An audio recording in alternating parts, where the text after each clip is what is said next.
Hey, I'd like to welcome you to another episode of Mission Matters. My name is Adam Torres, and if you'd like to apply to be a guest on the show, just head on over to missionmatters.com and click on Be Our Guest to apply. All right, so today I have Christy Morel Stinson on the line, and she's a business expansion strategist at Significant Advantage. Christy, welcome to the show. Hey, Adam. Thanks for having me. Been having a lot of fun with your group. Oh, Christy, so I'm excited to have you on the show today to announce to our audience, of course, that you're going to be an author in one of our upcoming releases, number one, but number two, to also get into Significant Advantage, the work you're doing there as a business expansion strategist, and also what you're doing in real estate overall. I mean, a lot going on, lots of value that you're adding to the marketplace. So we'll get into all of this, of course. But before we do, we will start this episode the way that we start them all with our Mission Matters Minute. So, Christy, we at Mission Matters, we amplify stories for entrepreneurs, executives, and experts. That's our mission. Christy, what mission matters to you? Yeah, supporting founders in the journey that they're on. I call it the Grand Odyssey. It starts with an idea and it can lead to fields of lasting legacy. And I say that without meaning it in any trite way. Entrepreneurial founders, whether it's a business or a nonprofit, I love seeing people take on that kind of work, especially those working at the forefront of human wholeness. It's awesome. Loving bringing mission-based entrepreneurs on the line to share why they do what they do, how they're doing it, and really what we can all learn from that as well. So we all grow together. I mean, that's the whole point here at Mission Matters. So let's see, just to dive into your career. I mean, where did this whole idea of entrepreneurship, like where did it all begin for you? It really began for me when I was at a technology company in the early 90s that was bought out while I was there. And I learned a little bit about the world of mergers and acquisitions at that point. I learned a lot about how the company was founded, how it had gotten to the size that it was at, and what was attractive to the buyer to acquire that company. And that brought me on a curiosity journey. Played in the world of real estate a bit on the commercial and residential side, but really my heart has always been there with the small business and seeing that it's possible for a small business to become very, very attractive to the market by following specific growth strategies. And so as you kind of transition in your career, like everybody learns from the ups, the downs, everything in between. I mean, sometimes we think things are going to work a certain way. Sometimes, a curveball's thrown to us. If you could go back to that Christy, let's stick in the younger years for a little bit longer. If you could go back to that Christy that was kind of just getting started again, what kind of advice would you give her?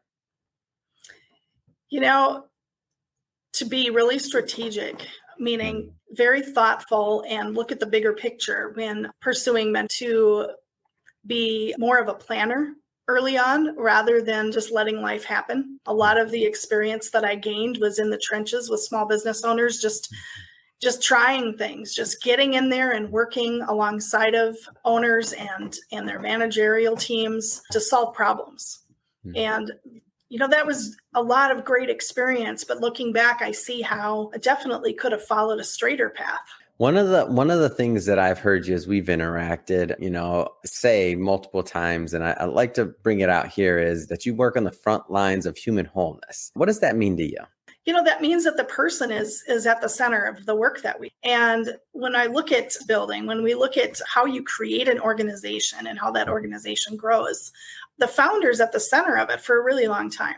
Mm-hmm. And it could be for the life of the business, depending on if they never sell it or hand it over to anyone. So business should support us as human beings. We're not designed to serve the business. It's the other way around. And so keeping that at the forefront with my coaching clients and really making sure that our planning is holistic. And I know one of the things that you're working on as well, and one of your areas of focus is real estate, specifically with Keller Williams. Maybe tell us a little bit more about that.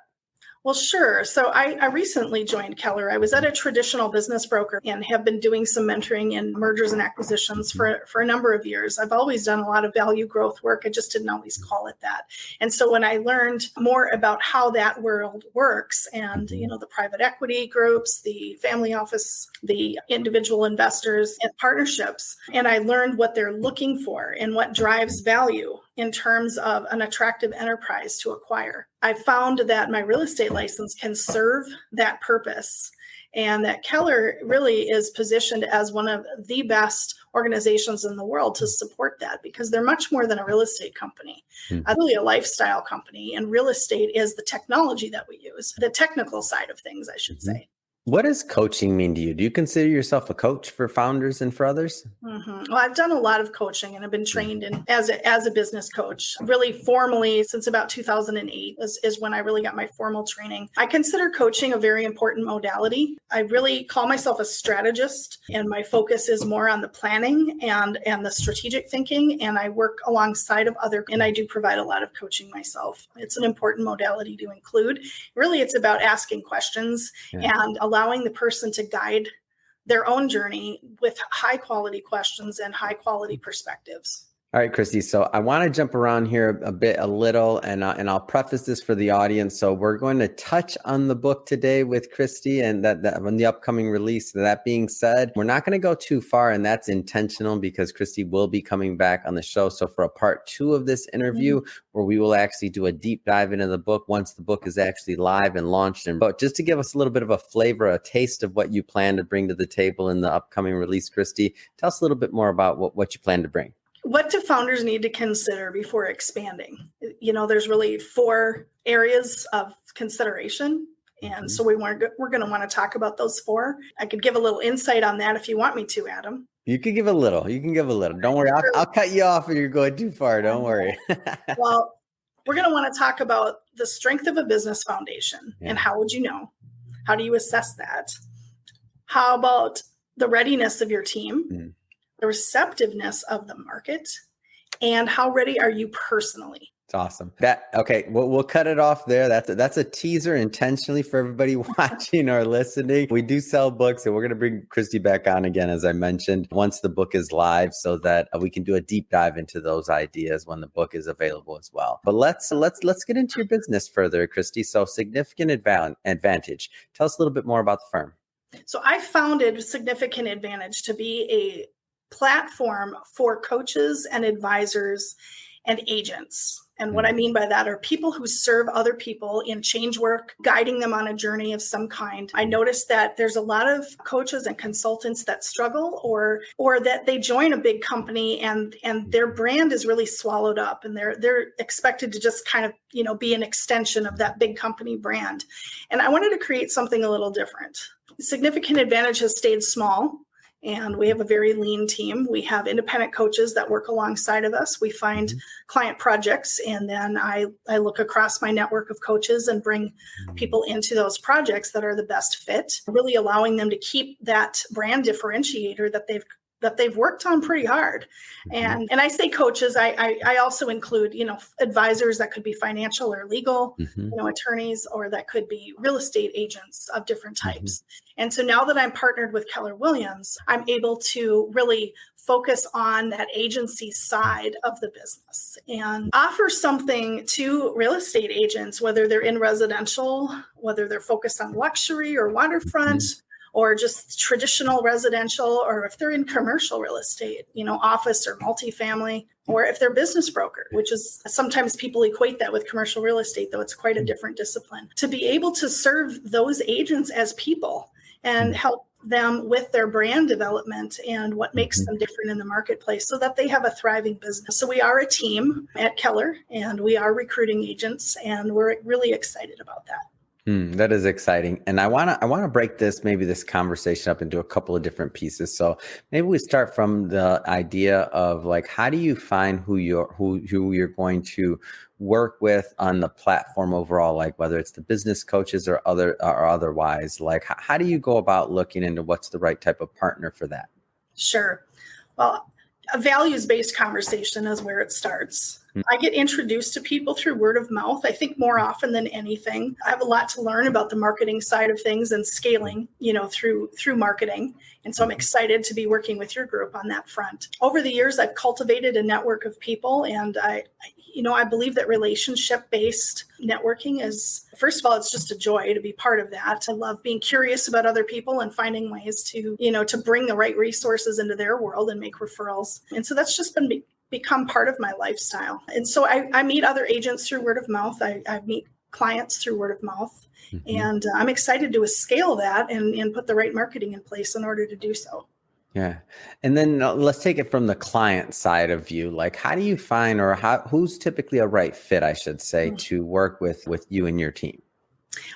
The best fit for us is a ambitious founder who really wants to build enterprise value, and they want to expand from a single location to several locations, or from a small set of locations and really do a larger foray. I think of the conversation I had the other day with a firm that's focused on architecture and interior design. They're in 3 states right now, and they'd like to expand into 4 more.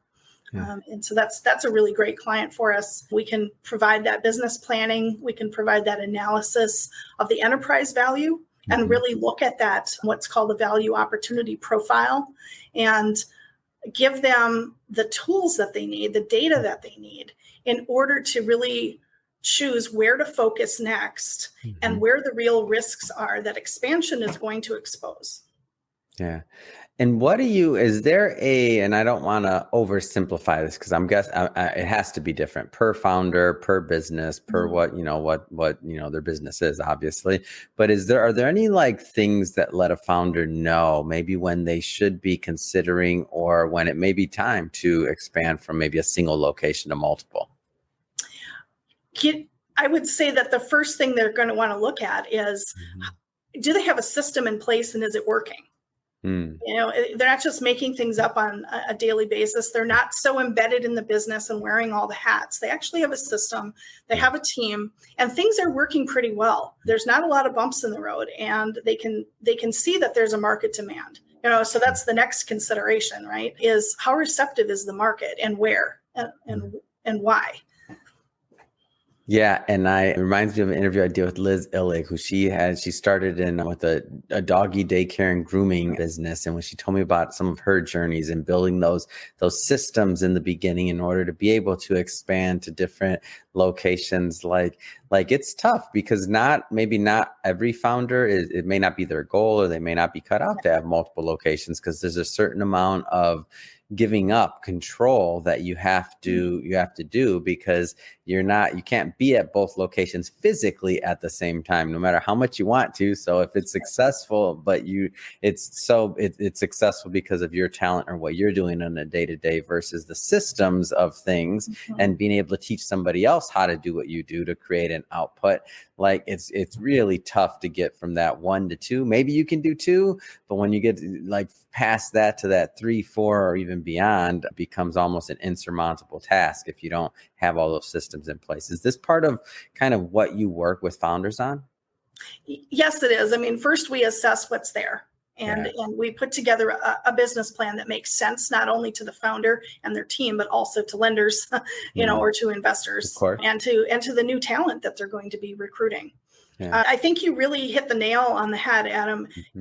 If you haven't infused leadership and vision into your team so that they can carry it without you, your business expansion goals are going to be very limited. And so do you work with, is it professional services locations? Is it food? Is it restaurants? Is it give us a kind of a feel for that, or all the above? Is it industry agnostic? Yeah. I started pretty agnostic, and I served many different kinds of businesses over the years. But in the last few years, we've really chosen to focus on the professional services sector. And I would say within professional services, particularly those who are working in human wholeness. So there's a wellness component to their business. They might be in finance, or they might be in alternative medicine, might be in some kind of therapeutic, whether it's mental or physical work. And they're helping people to have better lives. Yeah. How is your business different from, let's just say, maybe a typical consulting or coaching, if it's different? How is it different? Sure. Well, I think because we've integrated the real estate component, and we're able to guide our client in growing through acquisition. That's one differentiator. And secondly, because we really have a wellness component to our business, we believe that your financial world is an extension of your internal world. And so healthy body, healthy mind is going to lead to more of a wealthy environment that you create. What do you want founders to know, maybe more than anything else? If you had one tip to give them, or one thing, one takeaway, what would that be? So I'll touch back on business expansion since that's my theme. Yeah. How ready are you personally? You've got to believe in what you're doing. And so if you have a strong belief and you have a strong ambition, then you should follow that. You should follow your gut and let your heart inform that. But more than that, follow your gut and then give your mind the right data to take action on. Yeah, one of the things that I've also been really impressed as we've gotten to know each other is just your sense of community and how you bring founders together and other people together, just in general. So just to kind of date this interview a little bit for people that'll be watching this into the future. So we're recording this in October, or actually November. Right? Today might be the first day of November. There we go, of 2022. And, Florida still has some recovery going on. And just in our conversations in terms of like how you've been there for the community, how you've kind of rallied people and how that community comes together to rally around helping each other. Like, it just kind of reminds me like why we do what we do. Can you speak a little bit more about maybe your experience in the community? Well, going back to, relationships are really at the core. Having a network that you can tap of caring people. I mean, that's something you cultivate over time.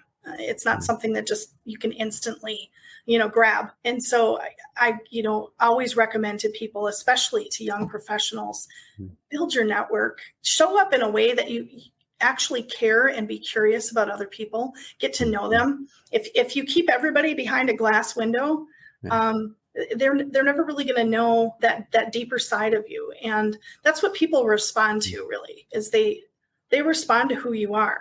And so, own it, be who you are and get out there and connect with people, whether it's around a charitable cause or whether it's around, a community initiative, something that lets people understand what you care about and why, and be curious about what they care about and why, what matters to them. Yeah. It's great. Well, Christy, I have to say it has been great having you on the show today. One more thing that I do want to bring up, of course, is your book. So Business Selling Insights. What was the inspiration behind this? So Business Selling Insights is a book that I published with Mark Imperial. And the focus is really on the smaller business looking to sell. What do they need to know? Yeah. And how do they get ready?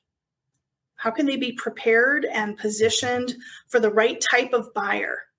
There's many different types of buyers, and not to get caught in the kinds of problems that we see. When you've never sold a business, or you're only engaged in one transaction, you really don't have the lens to see all of the different types of risks that are out there, and so we can provide that guidance. It's great. And I look forward to hearing more about this, of course. But I just have to ask for today, what's next? I mean, what's next for you? What's next for A Significant Advantage? And what's next for your business? My focus for the foreseeable future is bringing young professionals into this business. And when I say this business, I mean the field of real estate agency, mergers and acquisitions, and bringing wellness and finance together through that process, providing a platform and a caring team environment for young professionals. And that's really where I'm focused right now. It's awesome. And I know that you also write up, a ton of like white papers, been writing on business for many years. If somebody is listening to this or watching this and they want to learn more about Significant Advantage or to follow some of your writing or other works in general, what's the best way for people to follow up and to connect? I would say LinkedIn is probably my favorite way to connect with folks because it's a personal connection. And from there, you can find some of the different business aspects. I do try to take anything that I've published and provide it there. So if you look up my name on LinkedIn, or C is my initial, and then Morel Stinson, you'll find me there. I do have a website, but it's very focused right now just on our expansion program. You'll find that at SIAD Team. AD was short for Significant Advantage, which is a big mouthful. So SIADteam.com. We'll start building that out with more aspects of our work, but we're really focused right now. I kind of stripped it down and just getting our business expansion program out there. It's awesome. And we'll put all that information in the show notes so that our audience can click on the links and just head right on over and connect with your website and also your LinkedIn page. And speaking of the audience, if this is your first time listening to a Mission Matters episode or engaging with the platform, we're all about bringing on business owners, entrepreneurs, and executives and having them share their mission, the reason behind their mission, what they're up to, what they're doing, and what we can all learn from that so that we can all grow together. I mean, that's the whole thing. We want to all grow together. That's what we're all about at Mission Matters. So if that's the type of content that sounds interesting or fun or exciting to you, hit that subscribe button because we have many more mission-based individuals coming up on the line and we don't want you to miss a thing. And Christy, really, it has been a pleasure. Looking forward to the next time we get to work with you when the book is live. So thanks again for coming on the show. Thanks, Adam. Take care.